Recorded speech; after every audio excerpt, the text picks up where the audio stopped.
halkan waa masjidka Abi Hurayra ee magaalada Gaalkacyo waxa uu ku yaalaa xaafadda Israac gaar ahaan inta u dhaxaysa Xire Inji iyo shirkadda Golis waxa uu saaran yahay laamiga weyn oo shirkadda Golis kaliya ayaa ka xigta masjidka Abi Hurayra wuxuu ka mid yahay masaajidda ugu jamaacada badan magaalada Gaalkacyo roobab mahiigaan oo ka daay Gaalkacyo ayaa waxay saameyn ku yeesheen barxadda hore ee masjidka oo salaadaha ciidda iyo baakinada gaariga iyo soo gelitaanka masjidka loo isticmaalo waxaana suuragal noqon weeday in masjidka gudihiisa la soo galo ilaa la sameeyay buundo bulukeeti ah oo si ku meel gaar ah loo dhisay haddaba dadka muxsiniinta ah waxaan ugu yeeraynaa inay ka qayb qaataan sidii wax looga qaban lahaa xaaladda masjidka qofkii masjid wax ku darsada Allah ayaa qasri uga dhisaya jannada الحمد لله والثناء لله والصلاة والسلام على أشرف الأنبياء نبينا محمد وعلى آله وصحبه وسلم أولا أحييكم بالتحية الإسلامي ألا وهي السلام عليكم ورحمة الله وبركاته بعد التحية هل كان واحد اسكون من مانتا مشروع كصعداء مسجد أبو هريرة وسأكتهم بأيامه الدنباء يخوض كدنباء داعي ودنباء مساجد كأقدوميين ومعركة أبيه فريستين وجماعادي يوميلي لقصوا قلي عبادتي ودنا خلق القليين أيام مانتا اسكون نميد مشروعي مارتي gudagalkiisa ayaan ku dhex jirnaa iyo maxaan ku dhahay bilowgiisii iyo maxaan ku dhahay qaabka loo habeyn lahaa insha Allah taala halkan waxaan ku wada taaganahay dhammaan masaajidka gudigiisii iyo odayaashiisii iyo xaafadii iyo injineeradii iyo maxaan ku dhahay dadkii shaqada waday dhammaan hurmuudkii oo dhan baan halkan ku wada joognaa oo xitaa dadkii sarfeenka gobolka u qaabilsanaa biyo saarka oo dhan ayaa la joognaa insha Allah taala halkan marka maanta waxaan rabnaa inaan clipkan kaga qabanayna inaan xogtaas insha Allah taala warbixinteeda iyo faahfaahinteeda aan soo gudbino aad baad mahadsantahay haddana waxaan ku wareejinayaa haddii aan la yiraahdo maxaan ku dhaatay injineerka ayaan ku wareejinayaa oo ka socda dhanka dawladda insha Allah taala bismillaahir rahmaanir rahiim maanta waxaan joognaa masaajidkii Abu Hurayra oo biyuhu ay wadooyinka ka xireen Gaalkacyo baan joognaa alxamdulillah rabbil caalamiin ma haddaas ilaahay baa iska leh culimadii iyo dawladdii iyo muxuu ahaa dadkii bulshadii meesha deganayd dhammaantood waxay u oomanaayeen masaajidkaas sidii loogu tukan lahaa wadooyinkii loo soo mari lahaa meeshii laga soo geli lahaa alxamdulillah maanta ilaahayna waafajiyey inaan dhammaan laysku yimaado waxaa kaloo jiro masaajidka wuxuu yeelanayaa biyo ka saar kanaal biyuhu qaado ka soo bilaabanayo laamiga shirkadda Golis horteeda ka soo bilaabanayo masaajidka la wareegayo kadibna wada walba oo masaajidka ku beegan oo biyuhu ka soo gali jireen ama biyuhu ku imaan jireen channelkaas biyaha inay ku dhacaan baan rabnaa haddii ilaahay ogolaado biyahaasi waxay tagayaan inji bay hormarayaan laamiga weyn bay la leexanayaan waxay ku leexanayaan wadda xaafadda gasho oo waxayna tagayaan OPEC stoorada baqaarada OPEC kaydka OPEC bay biyuhu tagayaan kaydka OPEC markay biyahaasi tagaan kanaal kale waxaa jira asna ka imaanaya Amal Group oo biyaha qaadi doono oo geynayo Hotel Ceylan ka leexanayo Hotel Shaariqa ka sii leexanayo Hotel Ceylan waranka fitariye mari doono waa kii hore biyaha loogu qaadi jiray biyahaasna waxay tagi doonaan cirjiifay tagi doonaan insha Allah haddii ilaahay ogolaado waxaa kaloo jiro masaajidka wuxuu u baahan yahay dhul uu leeyahay jiro interlog la dhigayo interloggaas cabirkiisu dhulkaas wuxuu dhan yahay 2600 mitir square weeye waxaa kaloo jiro intaan la dhigin ka hor Arkaawa waxaa la dhigayaa dhulka masaajidka uu leeyahay iyo wadada horumartaba Arkaawa la dhigayaa Arkaawadu waxay ku kacaysaa qarash dhan 10,000 interloggana wuxuu ku kacayaa 46,800 total guud waxay isku noqonaysaa 56,800 oo dollar sidaasaan rajaynaynaa insha Allah waxaana u baahannahay ilaahay inuu noo fududeeyo xilli roobaadkii waa la joogaa intaan roob ku imaanin in channelada iyo interlogyada iyo wadooyinkaas laga shaqeeyo aad iyo aad bay muhiim u tahay una fiican tahay wassalaamu calaykum waraxmatullaahi wabarakaatuh بسم الله الرحمن الرحيم الحمد لله رب العالمين وصلى الله على سيدنا محمد وعلى آله وصحبه وسلم. maanta ay taariikhdu tahay 12kii bishii Abriil 2026 waxaan joognaa masaajidka Abu Hurayra ee magaalada Kalkacyo. guddigii masaajidka iyo culimadii iyo injineerkii degmada iyo dhammaan jamaacadii masaajidka waxaan joognaa masaajid Abu Hurayra. waxaa laga shaqeynayay maalmahan oo dhan barxadda masaajidka Abu Hurayra sidii biyaha looga saari lahaa. ilaahay subxaana qaadirka waa noo fududeeyay alxamdulillaah. waxaa la soo wareejiyay dhulkii masaajidku lahaa oo 40 ah. dhismihiisi meel fiican buu marayaa, hadda gabagabo ku jiraa. masaajidku iyo Kalkacyaba waxay ayaantan la daalaa dhacay wax la yiraahdo biyo fariisad. biyahaasi marka masaajidka barxadiisa oo dhan waa biyo fariisad bay noqotay. sanadkii dhaweyd masaajidka jamaacadu waxay ku tilaabsanayeen bulkeetigaas oo loo dhigay dhagaxa jaajuurka ereyadan hadda aan taaganahay oo dhan waxa fadhiyay biyaha. marka alxamdulillaah waxaa la isla qaatay dhulkii masaajidkana in la soo xiro oo dhismaha laga sameeyo, ka bacdi la carrakaaweeyo, ka bacdi markii la carrakaaweeyo interlooga la dhigo. interlooga markii la dhigo biyaha masaajidka waa ka tagayaan sida injineerku uu sharxay. biyahaasi kanaalka loo sameeyay sidoo u sii wado wuxuu geenayaa magaalada banaankeeda Cirjiifa hadii lahayn. shaqada hadda masaajidka laga qabanayo waxay noqonaysaa xal waara oo aan masaajidka hadii lahayn dib ugu soo noqonayn. kharashka waa sida injineerku u sheegay. cabirka masaajidku isku celcelis masaajidka oo dhan markii la isku soo wareejiyay haddaan kala qaado labadan boos oo hadda aan joogna iyo wadadiisu waxay noqotay 2100 mitir square. masaajidka dhinaciisa bariga iyo manaaradda iyo intaasna waxay noqotay 500 oo mitir square. isku celis cabirka masaajidku wuxuu noqday 2600 oo mitir square. interlooga galaya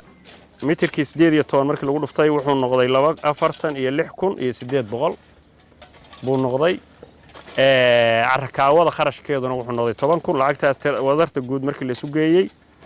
waa 56800. waa la kala qaadi karaa lacagtaas oo laba fees waa laga dhigi karaayo. barxaddan hadda aan joogno 36800 bay noqotay markii cabirka 500 laga reebo oo carrakaawadeeda iyo interloogeeda la qaato. haddii la isku darana waa 56800.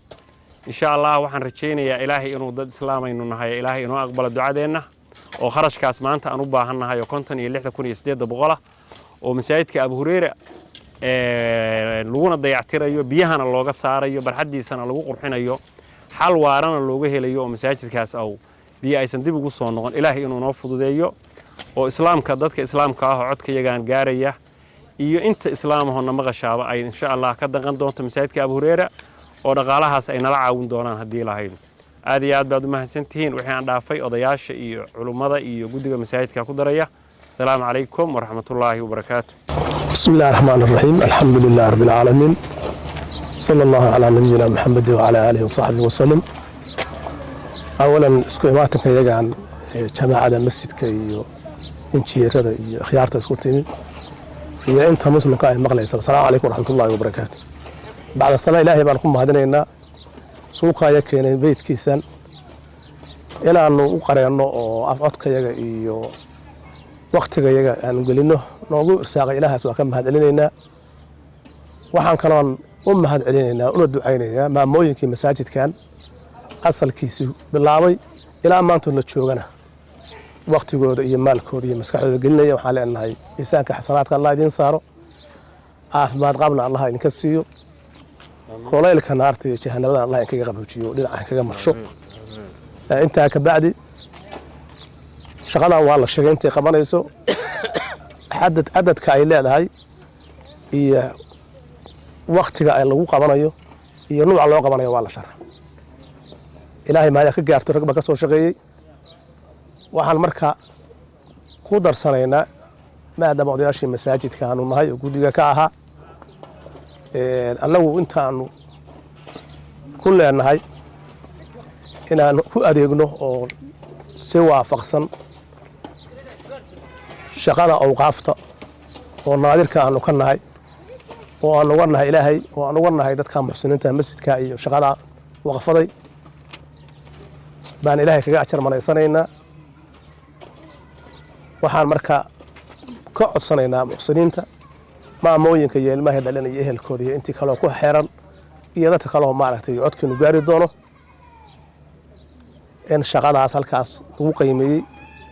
qadarkaa lacagta oo hadda adduunku waa iska dhib badan yahay haddii adduun loo fiiriyo tiro badan laakiin haddii loo fiiriyo waxa ay aakhire ka taraysiyo iyo waxa lagu qabanayo wanaagooda iska aruuraysa in insha allahu nala ku caawiyo masjidka lagu soo caawiyo la waqfado sadaqatul jaariya weeye ilaa qiyaamahay insha allah waxaan rajaynayn u socoto dadkaas ilaahay maaragtay la baxa waxaanu leenahay ilaahay haydiin fududeeyo barxaddaani insha allahu waxay noqonaysaa meeshii ciidda lagu tukan lahaa magaaladu way yar tahay meelo bannaan oo lagaga tukada in laga baxaana way fog tahay dhulku baadiyuhu waxaan u diyaarinaynaa insha allahu haddii ilaahay in ciidda lagu tukado oo masallahaas markii la hagaajiyo marka la dhigo marka xilliga la gaaro intii la mayro la diyaariyo aanu ilaahay insha allahu dadka lagu tujiyo wixii kaloo hawlahoo lagu qabsanaya muxaadaraadka iyo nadwaadka dibadda lagu qabanayana lagu qabto masjidkana ay baakiniya u noqoto iyo xifdi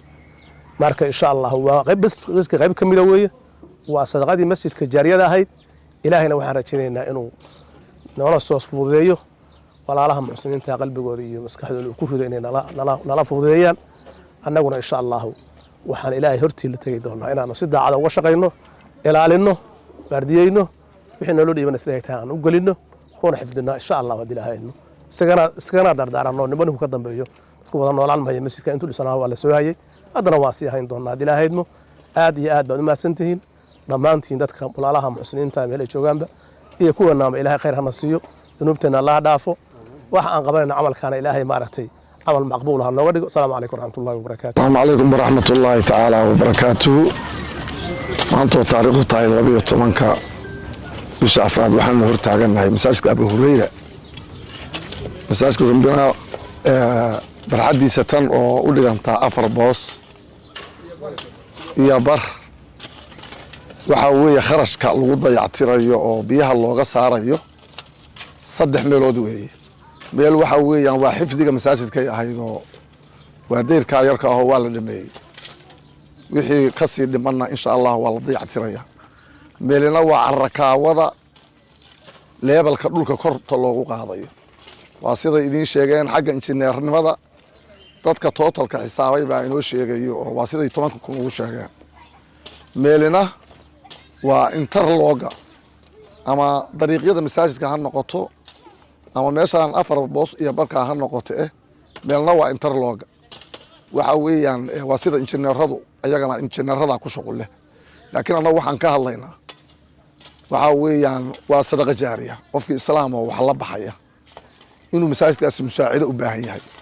oo musaacidatul islaam u baahan yahay oo mid ummadoo dhan barxaddaasi waxa weeyaan haddii biyuhu fariistaan muntanfac ma noqonayso marka dadka islaamka ah oo ehlu khayrka ah waxaan ka codsanaynaa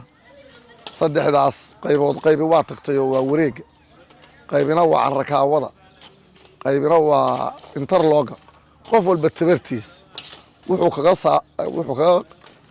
saad qaadan karo sadaqatul jaariga asagay u taallaa laakiin codsiga iyagu waxaa weeyaan hadba siday u kala sarrayso marka ugu horraysa haddii la heli karayo in inta barxadda bal interlooga la dhigo oo la kala dandambaysiiyo haddii kaloo la wada heli karana khayr allaha siiyo ciddii awoodda waxaan intaas ku koobaynaa masaajidkan dee ciddii wax la baxdo oo sadaqad waalid ama wala baxdo ayagay wax tarayaan wabilaahi towfiiq maanta bishu waa 12 waxaan joognaa masjidkii ku yaalay magaalada gaalkacyo abu hurayra waxaan u nimid annaga iyo guddiga iyo muxsiniinta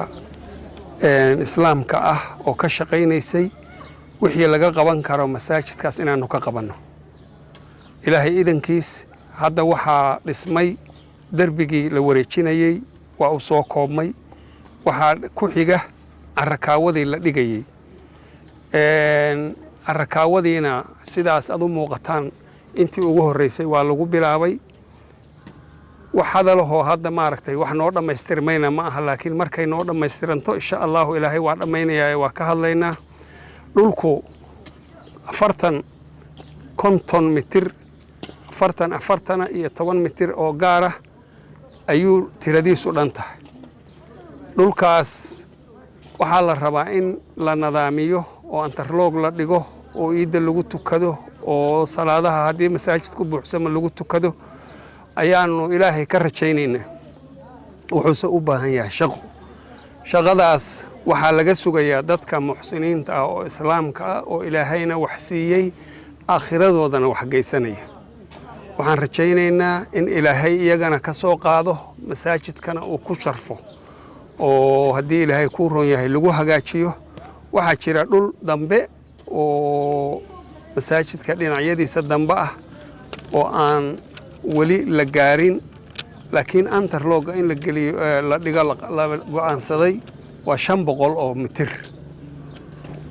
dhulkaa waxa ku baxaya 50 iyo dhowr kun oo dollar weeye. lacagtaas 50 iyo dhowrka ah anagu gacanta kuma hayno, laakiin muslimka iyo muxsiniinta baa la weydiinayaa. ilaahay ha ka soo fududeeyo aakhiradooda iyo islaamnimadoodana allaha khayr uga dhigo. intaa waxaa ka dhiman